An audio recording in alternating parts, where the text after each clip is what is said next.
everybody.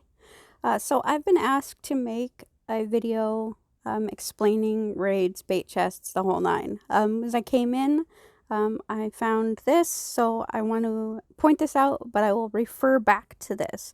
At the bottom, it says you have found footsteps leading somewhere. So I'll explain this later. So first things first, when you can raid, the first time you can, you're going to come here to your radio and you're going to spin the dial and you will find, it's not going to show up, you just kind of got to find it. It'll be the raiders. When that happens, the raiders will pop up over here and give you 5 tasks. Now, if you get 5 tasks that suck, you're stuck with them. So if you go and finish one and then hit the refuse button, your completion on it will disappear and you will have to still do the same 5 tasks, but now you have to do that one again. So never refuse the tasks, ever. Just let them sit. Some tasks are super easy. Some tasks are a lot harder. If I remember, I will drop a list of the Raiders tasks that we have. As you can see here, so I have 3 deals with the dealer. This one is just make med kits. This one's make a full set. This one is find 52 Mike. 56 somebody, 50 somebody or other, Mike in a zone. And he always pops up in one specific location in the zone that he's in. And so I'll try to make sure that I show those to you too. And then this one is kill 3 bulls. I killed a bull the last time that I went for my last video, my chopper block video. And in doing so, I had not started my raid tasks. And screwed myself out of that. So I gotta wait or skip it. So before you go to any zone or do anything, always open up your raids, or your raider tasks, mandatory, because you could be finishing them and not even know. Okay, so bait chest. Your truck theoretically is enough to be a bait chest, but it also depends on your base and what you put in there. I have a full metal base, which means anything that I put in there could be bait. However, you got to have enough good stuff to warrant them stealing it and leaving those footsteps that we saw on that pop-up. So the pop-up is what they stole out of my bait chest, which is the truck and the gun rack. And it was enough for them to want to come back. Or want for me to go back. So what I do is I actually have a rack inside, which is this one, except not that stuff, that I use for dead armor, dead weapons, dead melee, things like that. Other things that they really like are expensive things or things that are valuable to them. So the ATV, just the first blueprinty thingy that you set down. That's why I always pick them up. The chopper is another really great one. When you go to Alpha and you get those chopper patterns, the original chopper patterns that you can get, those ones, if you bring them home, those are great for this. If you do stacks, they're really risky.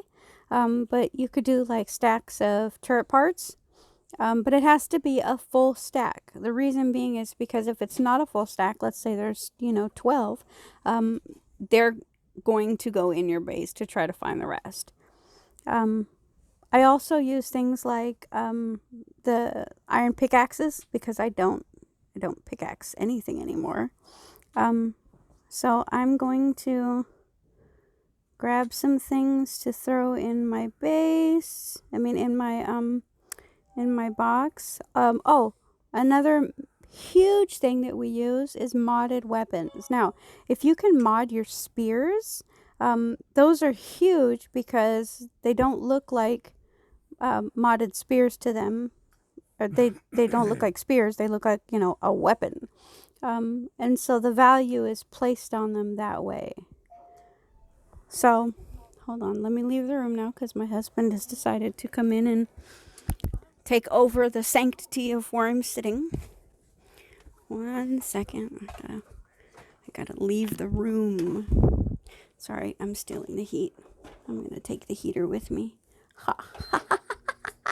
Got the heat. Okay. Okay, anyway, so your bait chest really has to have high value things.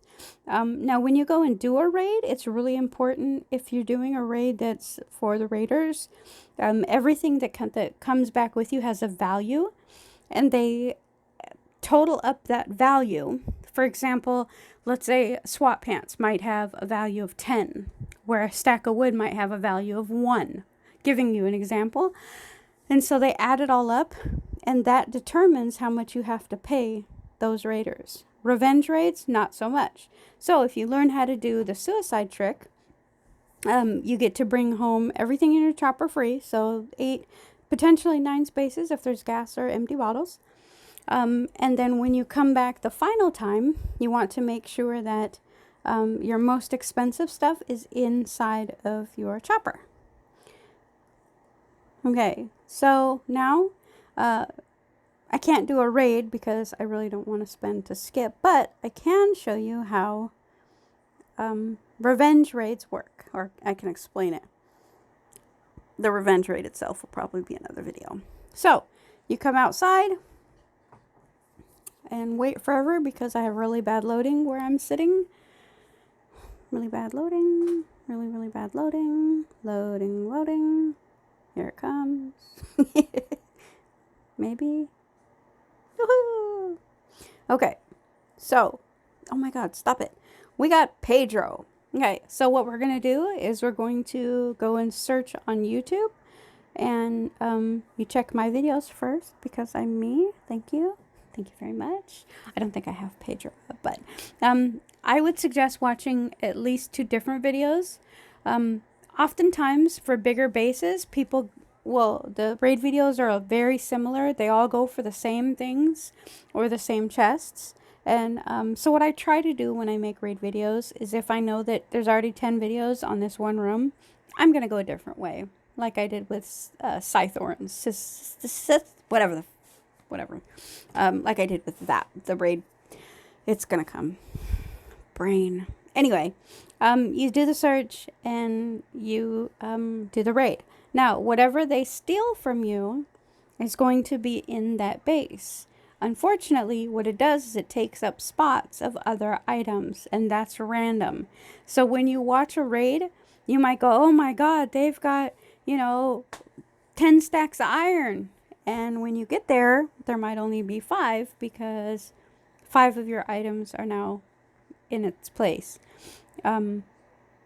So it sort of depends on, the braid base you get and how many items you have in there. If you want to guarantee that, 1, you get a revenge raid, and 2, you don't get broken into, you want to fill up the whole backpack. So 20 to 25 spots, which means you have to have a chest outside.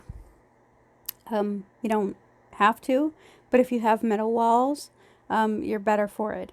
If you want to make sure that you aren't taking a huge risk, you can also honeycomb your base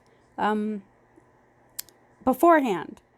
And the more walls that are there, they only have X amount of hatchets that they can use. And at that point, if your stuff is in the center, you're pretty much safe. Although it's a lot of wood to go through, it's still probably worth the risk. Or maybe not honeycombs, but, rings. Ring around the base. Anyway, if I haven't answered a question that you have, just leave it in the comments. I will see it and I will answer it. You can always tag me in the Last Day on Earth Discord server. I respond to everything. Sometimes it just takes time. Anyway, if there's a video that you want to see, just shoot me a message either here or there, and I'll be happy to make it for you. Yeah, so thanks. I'll see you later. Bye.